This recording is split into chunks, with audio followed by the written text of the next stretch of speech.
endless stream of examples of how Donald Trump is a deviant president. He deviates from the norm. When Barack Obama visited the Holocaust Center in Israel, he left this handwritten note in the guest book.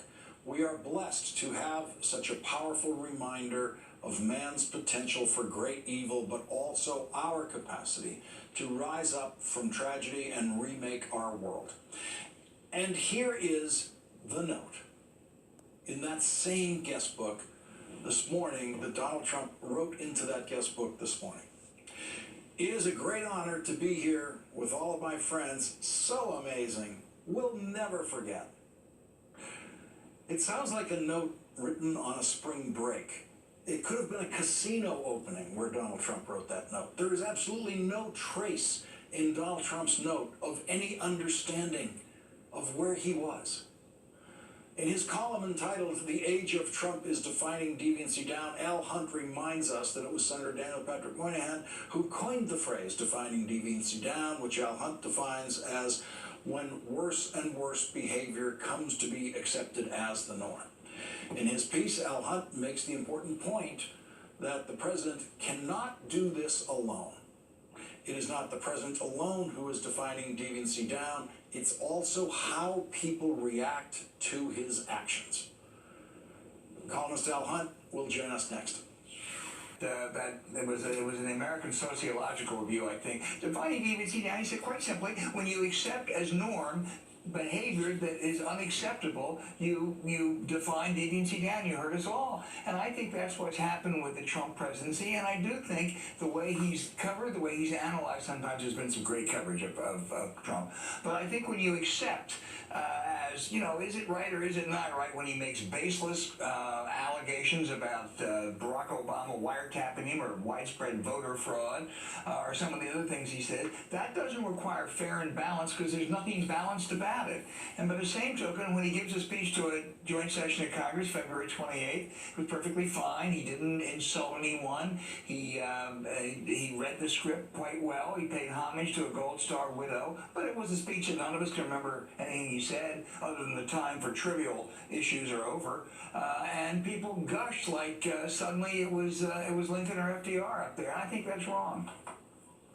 Yeah, Alan, so that's part of the phenomenon. When you define deviancy down, as Donald Trump has, when he himself simply floats up to something close to the norm, he ends up getting a big rave review of positive overreaction.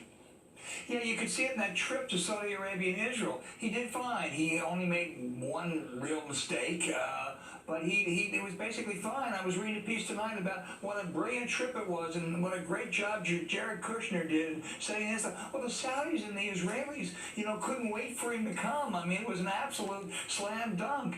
He did fine. He didn't make any big mistakes. I wish he would have put some pressure on the Saudis on their dreadful record on human rights and democracy, but that's okay. But it wasn't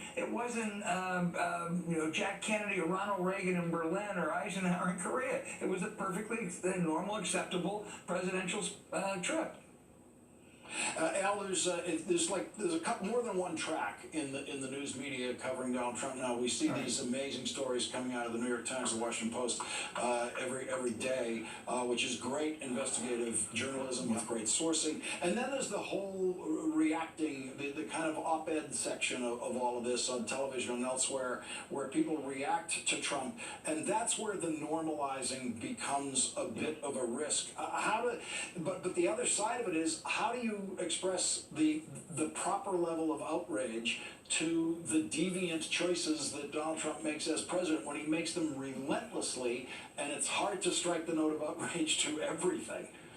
Well, sometimes it's not easy at all. There's a big argument among some newspaper editors about do they use the term lying or not. I don't think that's the relevant question here. What it is, though, is that you keep at it. You keep at it. When Donald Trump would repeatedly say, I never made fun of a reporter with disabilities during the campaign, well, yes, he did. It's on tape. So every time he says that, you say, yes, you did. And sometimes in journalism, we get a little bit hesitant about that. It looks like it's a drumbeat. But I agree with you. There's been some great reporting. You know, as an aside, let me tell you, because we're both, you worked for Daniel Patrick Moynihan, and I covered him and thought he was one of the great people of all times.